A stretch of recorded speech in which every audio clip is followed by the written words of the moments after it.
पर चलना है, इसलिए पूरा ध्यान रखो अपना, क्योंकि अपने पास थोड़ा टाइम रह गया है।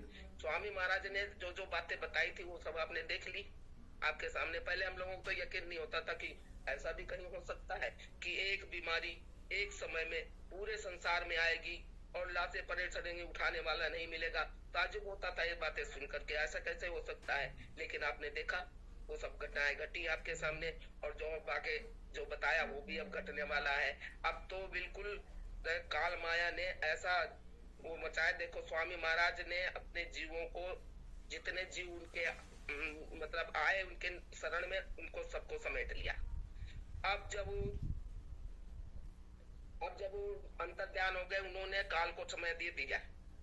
अब काल भगवान को समय दे दिया कि भाई तू भी अपना काम कर ले।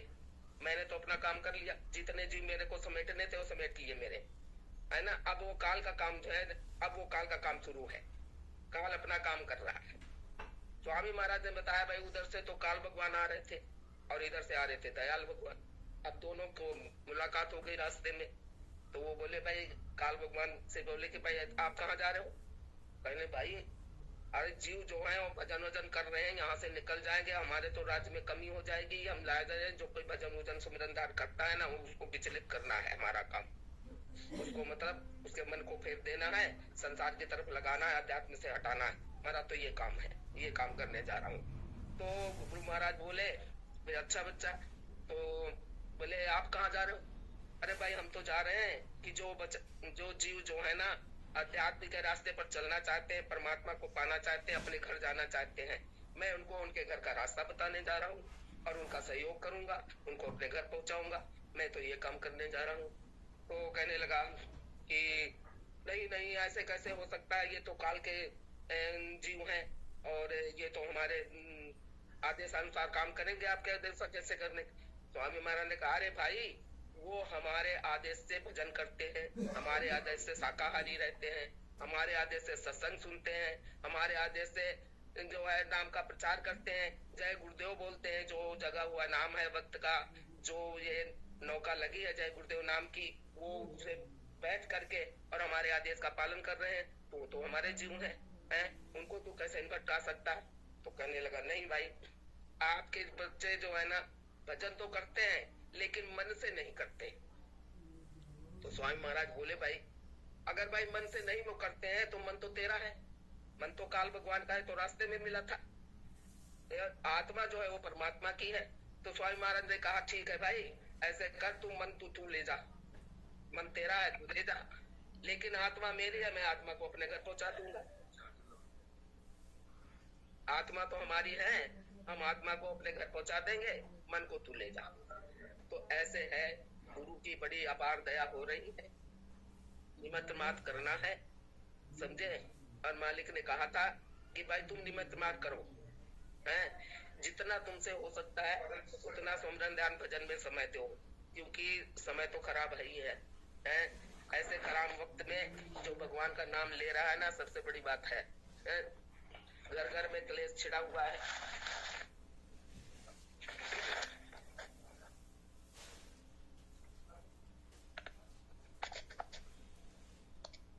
एक मिनट चार्जिंग को लगा चार्जिंग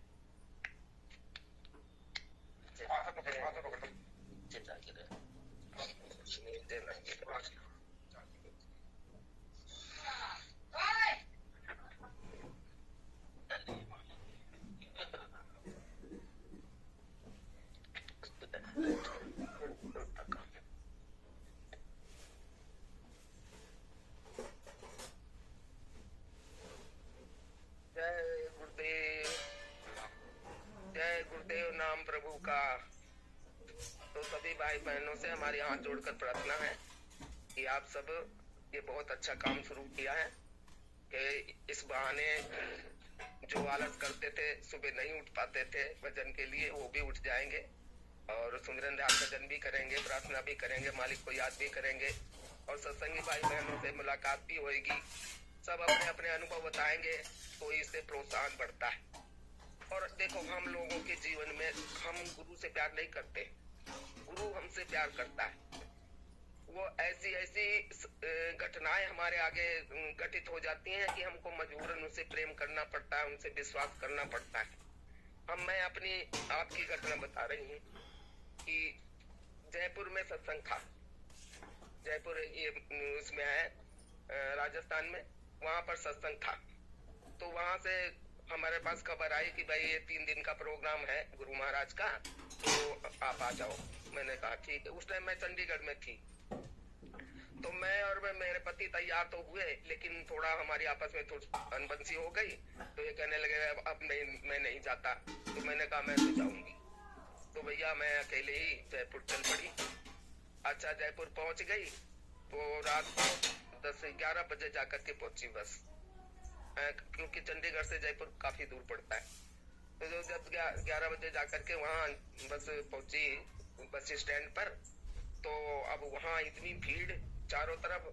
तो अब मैं सोच रही कि मैंने अगर किसी से पूछा कि भाई बाहर जाने का रास्ता किधर है, तो अगला यही सोचेगा कि भाई इसको रास्ते का पता नहीं है, अनजान है, बाहर से आई हुई है, तो क्या पता कोई गलत रास्ता बताए मेरे को। तो यही सब सोच रही थी मैं खड़ी हुई, और भीड़ इतनी ज्यादा बस स्टैंड पे कोई बात नहीं। फिर मैंने देखा कि भाई अब क्या करें। इतने में 4 लड़के आए, और चारों के उस टाइम गुलाबी पगड़ी थी, ये डाक नहीं था। चारों ने गुलाबी पगड़ी बांधी हुई सर पर, और वो आकर के और कहने लगे चलो बहन जी, चलो बहन जी। मैंने आप कौन हो? अरे बोले हम सत्संगी हैं। तो तुम सत्संगी हो तो तुम मुझे कैसे जानते हो? तो कहने लगे भाई हमको गुरु महाराज ने भेजा है। तो गुरु महाराज मुझे कैसे जानते हैं? मैं तो मैं कोई खबर दिया नहीं कि भाई मैं आ रही हूँ, तो गुरु महाराज को कैसे पता चल गया? तो कहने लगे कि गुरु महाराज को तो सब पता है, आपको लेने के लिए हमको भेजा है कि भाई वो बच्ची आ रही है, अकेली है, और तुम जाकर उसको लेके आओ। तो मैं फिर भी मेरे को विश्वास नहीं हुआ। मैंने क्या पता कोई और ही आदमी हो, और ये कह रहा है कि भाई मेरे साथ चलो। तो मैंने कहा कि भाई अच्छा ऐसे करो कि तुमने नामदान लिया है? तो बोले हाँ लिया है। तो मैंने कहा फिर नामदान बताओ क्या मिला? तो कहने लगे हम ऐसे नहीं बताएंगे। तो कैसे बताओगे? मैंने कहा मैंने भी नामदान ले रखा है, अगर तुम नामदान बताते हो तो मुझे विश्वास हो जाएगा, फिर तो मैं चलूंगी आपके साथ, ऐसे नहीं जाऊंगी। और बेचारे हंसने लग गए। तो उन्होंने नामदान बताया मेरे को, तो मेरे विश्वास हो गया कि हाँ हमारे गुरु के नामदानी है। मैं उनके साथ कहीं आकर 3 व्हीलर खड़ा हुआ था, उसमें हम बैठे और वो भी बैठे, और बैठ करके हम पहुंच गए मानसिंह स्टेडियम। बहुत बड़ा स्टेडियम वहां पर।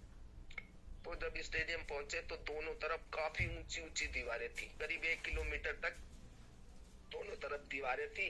रास्ता कोई नहीं था इधर उधर जाने का, बस सीधा ही रास्ता था, और सामने गेट था स्टेडियम का, काफी बड़ा गेट था वो।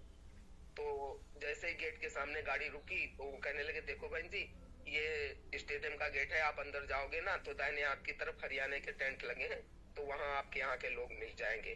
तो मैंने बोली ठीक। मैं उससे उतरी, बैग उतारा और उसको रुमाल खोल करके पैसे मैंने कहा दे दूं। पैसे देने लगी तो वहाँ कोई भी नहीं, ना तो 3 व्हीलर और ना वो आदमी, ना कोई रास्ता इधर उधर जाने का, ना कोई आवाज, ना खड़का हुआ। मुझे तो ताजु में गए कहाँ गए, एकदम गायब कैसे हो गए, कोई भी नहीं दिखा वहाँ। वो चारों बच्चे भी गायब हो गए और वो 3 व्हीलर भी गायब हो गया। तो बैग उठाया, अंदर गई, तो दाहिने हाथ की तरफ टेंट लगे हुए थे, बोर्ड लगा हुआ था हरियाणा का, वहां गई, जा करके बैठी। मैंने बात बताई। सब लोग बोले अरे मालिक तो सब कुछ जानते हैं बहन जी, आप अकेले आ रहे थे, आपके दिल में इतनी वो थी भाई रात का टाइम है, मैं कैसे जाऊंगी, यहाँ से स्टेडियम पता नहीं कितनी दूर है क्या है। तो उन्होंने अपने आप पे भेज दिया आपको लेने के लिए, और आपको मंजिल पर पहुंचा कर अपना अंतर्ध्यान हो गए। तो ऐसा है बहन कि गुरु महाराज तो एक एक पल की खबर रखते हैं हमारी। हम विश्वास नहीं करते, हम सोचते हैं हम कर रहे हैं जो कुछ है, हम अपने बलबूते पर कर रहे हैं, लेकिन नहीं। जब जो कर रहे हैं गुरु महाराज कर रहे हैं, और उन पर जितना भरोसा आप करते चले जाओगे उतनी आपको मदद मिलती चली जाएगी। विश्वास के ऊपर है। अरे विश्वास पर तो बेटा बेटी पराये हो जाते हैं। एक बेटी को हम जन्म देते हैं, पालते पूछते हैं, पढ़ाते लिखाते बड़ा करते हैं, उसके बाद में दूसरे के घर भेज देते हैं। किस पर विश्वास पर? ही तो कि भाई ये हमारी बेटी को सुख से रखेंगे, इसको कोई कमी नहीं होगी, वहां से आराम से रहेगी, अच्छे लोग हैं, अच्छा परिवार है, अच्छी तरह सुख शांति से रहेगी। तो हम अपने बेटा बेटियों को भी पराया करते हैं, दूसरे की बेटी अपने घर में ले आते हैं, अपनी दूसरे को दे देते हैं। तो ये विश्वास बहुत बड़ी चीज है, चाहे कितना ही कलयुग आ जाए, लेकिन विश्वास पर इंसान का सब कुछ टिका हुआ है। विश्वास पर बड़े बड़े देखो व्यापार होते हैं, वो भी विश्वास पर है ना। अगर विश्वास नहीं हुआ तो यहाँ संसार का कोई काम नहीं चल सकता। इसलिए गुरु पर विश्वास करो, जो वो कह रहे हैं, जो वो कर रहे हैं, जो गुरु करे वो कभी मत करो, लेकिन जो गुरु कहे वो जरूर करो। गुरु तो कुछ भी कर सकता है। स्वामी महाराज ने एक दिन कहानी सुनाई, बोले कि भाई एक गुरु और चेला थे, तो कहने लगे कि भाई गुरु महाराज बोले भाई जाओ लकड़ियां ले आओ, तो चूल्हा जलाए में भोजनाजन बनाना है। तो बोले महाराज ऐसा है, लकड़ी आप ले आओ, बाकी सारा काम हम कर देंगे। बोले अच्छा बच्चा। अब लकड़ी ले आए गुरु महाराज। फिर बाद में बोले बच्चा ऐसे करो कि भाई राशन पानी ले आओ जा करके, तो भोजन वोजन बनाने की व्यवस्था हो। तो चेला बोला बस महाराज, बस इतना ही काम आप कर लो, बाकी तो सारा हम कर ही लेंगे। अच्छा भाई गुरु महाराज वो भी ले आए, भोजन भी व्यवस्था भी जो थी, राशन पानी ले आए। फिर बोले बच्चा ऐसे करो, आग जलाओ, चूल्हा तैयार करो, भोजन बनाए। तो कह लेंगे हाँ महाराज करते, लेकिन बस यही है एक बस ये एक काम और आप कर लो, उसके बाद जो कुछ काम होगा वो तो सारा हमको कर ही लेंगे। अच्छा भाई आग जला ली, भोजन बन गया। जब भोजन बन गया तो बोले बच्चा चलो भोजन कर लो।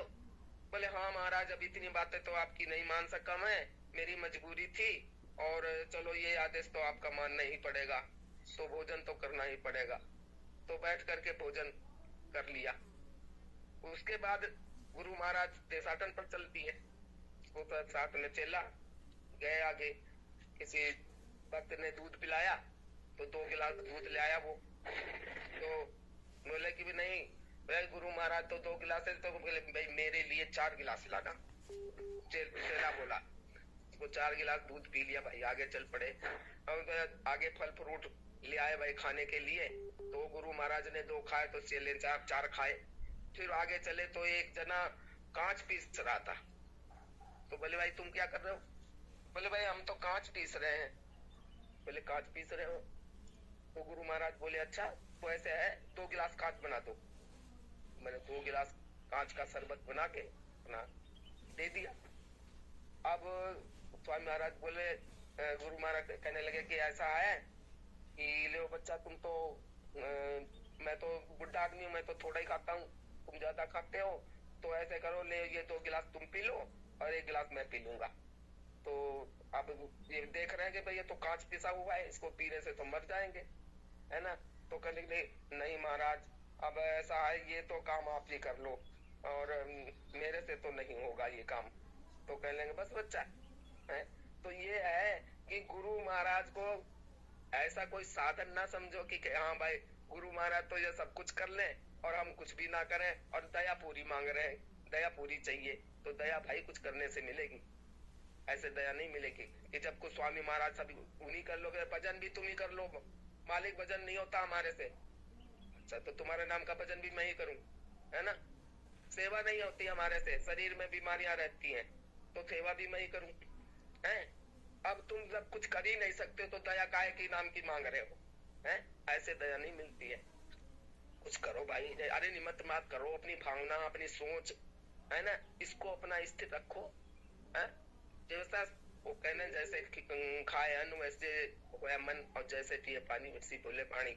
तो अपने खान पान को शुद्ध रखोगे, आदेश का पालन करोगे, तो अपने आप बुद्धि सही होती चली जाएगी, विचार भी अच्छे बनेंगे, काम भी अच्छे करोगे, समझे। समाज में आपका नाम भी होगा, आपकी प्रतिष्ठा होगी, सम्मान होगा। लेकिन अगर आदेश का पालन नहीं करते हो भाई, तो गुरु महाराज की जिम्मेदारी, जब मालिक बोले भाई चाम प्यारा नहीं है काम प्यारा है, आप काम करो, जो आदेश दिया वो करो। अरे थोड़ा बहुत तो करो, पूरा नहीं कर सकते हैं तो थोड़ा बहुत करो, है। मन में उस काम को करने का विचार तो लाओ, तब तक मन शुद्ध होता चला जाएगा, आपके कर्म बीज कटेंगे, आपको मालिक का पूरा दया और उनका सहयोग भी मिलेगा, समझे। मिलता सब है, ऐसी बात नहीं है। हम लोगों को बहुत अनुभव हो चुका है, हर पल पर गुरु महाराज अपनी दया देते हैं, पल पल पर सहायता करते हैं, बोले स्वामी महाराज, अरे बच्चा, तुम्हारे माता पिता क्या तुमको प्यार करते होंगे जो गुरु करता है? गुरु तो ये कहता है कि मेरा बच्चा चल रहा है तो तुम्हारे जहाँ तुम्हारे पैर पड़ते हैं वहां वो हाथ रख लेता कि मेरे बच्चे को कहीं ठोकर न लग जाए, कहीं मेरा बच्चा गिर न जाए, समझे? तो इतने प्यार से ऐसे सत्संग सुनाया करते थे मालिक कि कोई हद नहीं है कि सारी दुनिया भूल जाए।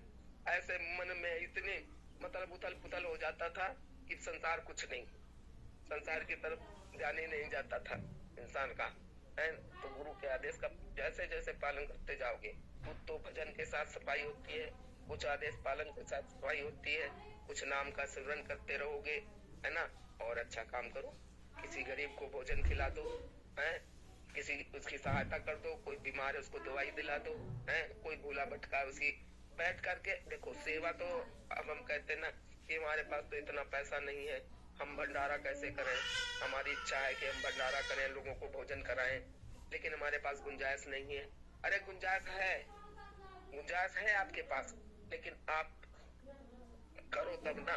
अरे भाई, एक कटोरी में आटा ले लो, थोड़ा उसको भून करके उसमें थोड़ी चीनी मिला लो, और जहाँ पर खूब सारी चीटियां चाटियां बना रखा हो उन चीटियों को डाल आओ जा करके। हजारों चीटियां, लाखों चीटियां उस भोजन को उसको खाएगी, तुम्हारा भंडारा हो गया। भाई महाराज ने कहा भंडारा करने में क्या है? अरे भाई, आटा ले लो और उसकी गोलियां बना करके और जाओ तालाब में, वहां डाली आओ जा करके, मछलियां उछल उछल कर खाएंगी, तुम्हारा भंडारा हो गया, लाखों मछलियों ने भोजन कर लिया। तो ऐसी बात नहीं है, करने के लिए हम सब कुछ कर सकते। स्वामी महाराज ने कहा था, अगर तुम्हारी शक्ति एक गिलास पानी पिलाने की है तो आप एक गिलास पानी पिलाओ, वो भी आपका भंडारा और यज्ञ के समान हो जाएगा। भावना होनी चाहिए, भावना प्यार की होनी चाहिए, भावना सेवा की होनी चाहिए, भावना जो है ना मालिक के आदेश का पालन की होनी चाहिए। आपके सारे काम सही होते चले जाएंगे। लेकिन अगर पुरुषों को क्या है, गुरु को सर पर राखिए, कीजिए काम तमाम। जब तक गुरु का हाथ सर के ऊपर है, आपको कोई चिंता करने की जरूरत नहीं है। जो तुम्हारे मन में होगा सारी इच्छाएं पूरी होंगी। लेकिन अगर गुरु का हाथ हट गया फिर कुछ नहीं। इसलिए गुरु को स्मरण करते रहो, सुमरन ध्यान भजन में लगे रहो, जितना अपने से होता अच्छे काम करो। बाकी गुरु मार तो बैठे, उन्होंने तो ठेका ले रखा है। अरे भाई, जिसने ठेका या ठेकेदार ठेका लेता है तो उसकी जिम्मेदारी होती है। कोई बिल्डिंग गिर जाए तो उसी को पर आरोप आता है। तो मालिक ने हम लोगों का ठेका ले लिया। अब हम लोगों में से कोई जीव अगर रह गया तो क्या होगा? उनको ही चिंता है, हमको चिंता नहीं है। और गुरु नानक साहब अपने शिष्यों को लेकर के चले तो एक शिष्य जो होता ना, उसे काल भगवान के हाथ लग गया, वो चला गया नरकों में। अब बाकी चाले चले गए अपने गुरु नानक के साथ। तो अब वहां जब गिने गए, देखे गए तो एक जीव कम। अब उनको बड़ी चिंता हुई, भाई एक जीव कहाँ रह गया। तब उसकी ढूंढाई हुई, जब ढूंढ डाल करके देखा कहीं नहीं मिला। फिर सोचे भाई कहीं नरकों में तो नहीं चला, भाई काल भगवान के हाथ लग गया हो। जब देखा जा करके तो नरकों में पड़ा। अब उससे कहा कि भाई तुम कहाँ हो? फलाने तुम कहाँ हो? अरे महाराज, बोले मैं तो यहाँ हूँ। तो यहाँ तुम कैसे हो? अरे महाराज, मैं यहाँ आए, मेरे को तो यहाँ पकड़ करके यहीं रख लिया और आप तो आगे चले गए, तो अब मैं तुम्हें लेने आया हूँ, चलो निकलो जल्दी, चलो मेरे साथ। अरे नहीं महाराज, अब ऐसे कैसे चलूं मैं? अब ये जो नरक के लोग हैं ना, इनसे मेरे प्रेम हो गया है, थोड़ा दोस्ती हो गई है, तो अब इनको छोड़कर जाने का मन नहीं करता है। तो बोले ऐसे कैसे भाई, मैं तो तुमको छोड़ नहीं सकता, तुम तो मेरे शिष्य हो, मेरे बच्चे हो, और माँ बाप कभी बच्चे को अपनी ऐसे नरकों में छोड़ देंगे? तो तुम तो निकलो यहाँ से, चलो जल्दी मेरे साथ। बोले नहीं महाराज, बस मैं तो नहीं जा सकता, क्योंकि अब इनसे मेरे को बहुत ज्यादा प्रेम हो गया है और इनके बगैर मैं रह नहीं सकता, ये मेरे बगैर नहीं रह सकते, इसलिए आप ऐसे करो, आपको मुझे यही पड़ा रहने दो। बोले नहीं बच्चा, ये नहीं हो सकता, मैं तुमको नहीं छोड़ सकता, तुमको तो मैं लेके जाना ही जाना है। तो महाराज फिर ऐसे करो, अगर मेरे को छोड़ नहीं सकते हो, आप लेके ही जाना है, तो फिर इनको भी साथ में ले चलो। तब कह रहे कि एक शिष्य के कारण नानक जाए अंगूठा डोबा। उस नरक में गुरु महाराज को अपना अंगूठा डोब करके सारे जीवों का उद्धार करना पड़ा। तो जो भक्त और सत्संगी होते हैं, जो भजनानंदी होते हैं, गुरु महाराज के आदेश का पालन करते हैं, उनका प्रभाव लोगों के ऊपर भी पड़ता है। अब उस एक भक्त के कारण सारे नरक के जीवों का उद्धार हो गया। कितना बड़ा काम हो। तो ये बात है। तो मालिक को याद रखो, उनके आदेशों का पालन करोगे, हमेशा तुम्हारी विजय होगी, हमेशा नाम होगा, हमेशा कीर्ति बनी रहेगी। हाँ, कोई ज्यादा तो नहीं टाइम ले लिया आप लोगों का? अरे नहीं। आवाज आ रही है ना महीप जी? हाँ भैया आ रही है, आ रही है। तो कोई समय निर्धारित कर रखा हो आप लोगों ने? कुछ नहीं, तो ठीक है। नहीं म्यूट नहीं है, बोलिए बोलिए माता जी, आवाज आ रही है। अच्छा ठीक है।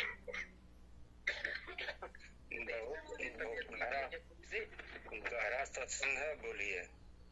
हाँ, सत्संग को आप कुछ का सत्संग अच्छा सुनने को मिलेगा, ऐसी बात नहीं है। जो मालिक का जो मालिक ने अनुभव कराया, जो सिखाया, जो सुनाया, वो सारी चीजें अपने पास।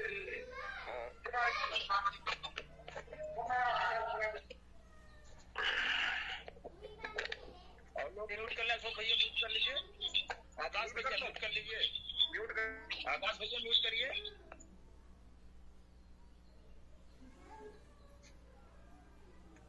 अशोक भैया बोलिए। हाँ बोलो। देखो, प्रार्थना जो है ना, वो निर्बल का एक सहारा होती है। जब हम किसी से कुछ लेना चाहते हैं तो हम क्या करते हैं, नीचे और छोटे बन करके, अकड़ करके नहीं, बराबरी का दावा करके नहीं, ऊंचे बन करके नहीं। जब हाथ जोड़ करके प्रार्थना करते हैं, छोटे बनते हैं, नीचे बनते हैं। स्वामी महाराज क्या कहते हैं, अरे भाई चींटी तो बहुत छोटी सी होती है, अगर राजा के मुख में भी अगर गिरती है। अपना म्यूट करवा लीजिए, बोलिए बोलिए मत। वो कहते चींटी बहुत छोटी होती है, राजा के मुंह में कोई कुछ नहीं कहता, बेचारी को उठा कर चाहे अलग बिसक करते हैं। तो छोटे जीव पर सब दया करते हैं। मालिक बोलते तो नम्रता चाहिए, दीनता चाहिए। जब तक दीनहीन अब जानो अपने को, नम्र निपट नीच मानो अपने को। जब तक हम अनजान नहीं बनेंगे तब तक किसी चीज को हम जानेंगे कैसे? जानने के लिए हमको अनजान बनना पड़ेगा, तभी तो कोई चीज मिलेगी।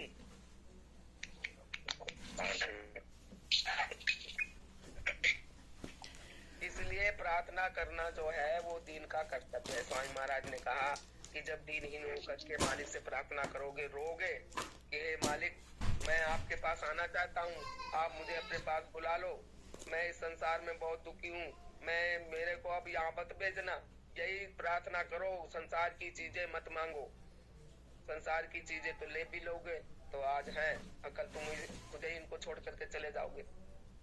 अगर दे भी दिया तो यही से छोड़ करके चले जाओगे। ये तो टेम्परेरी काम है, थोड़े दिन के लिए ये मनुष्य शरीर मिला है और इसमें अपना काम करना है। अब तुम संसार में लग जाओ अगर कि भाई मेरे को धन दौलत चाहिए, मेरे को तो कोठी कार चाहिए, मेरे तो सोना चांदी बैंक बैलेंस चाहिए, तो अब अगर इसमें लग गए तो अध्यात्म का रास्ता जाएगा छूट। और जब वो रास्ता छूट जाएगा तो सीधे नरक का दरवाजा तो खुला ही है, वहां तो सब आ ही जा रहे हैं, वहां तो कोई बंदिशा ही नहीं। तो अध्यात्म के रास्ते पर चलना है तो छोटे बन करके, नीच बन करके, जब अनजान बन करके कोई चीज लोगे तो उसमें दया भी होगी और वो समझेगा कि भाई देखो, छोटा बच्चा जो होता है ना, अगर गंदगी में भी हाथ मारता है ना तो भी उसके ऊपर कोई क्रोध नहीं करता, गुस्सा नहीं करता। ये समझते भाई ये अनजान है, इसको इस चीज का पता नहीं। माँ उसको नहा धुआ करके फिर गोद में ले लेती है, चाहे कितनी गंदगी हो लेकिन फिर भी उसको नहा धुआ साफ करके गोद में। तो वही हिसाब है, हम लोग तो कर्मों के हिसाब से बहुत गंदे हैं।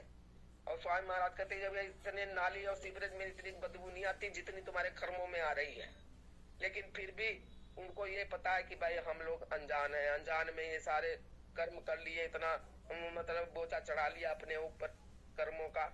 अब ये कर्म का बोझा जब तक कटेगा नहीं तब तक अपने रास्ता हमारा साफ नहीं होगा। जब तक रास्ता नहीं साफ होगा घर जा नहीं सकते। इसलिए कर्मों का बोझा जो है ना, ये यही काटना है और कहीं नहीं कटेगा। जीते जी कटेगा, ये मरने के बाद कुछ नहीं मिलता। जो कुछ मिलेगा जीते जी मिलेगा।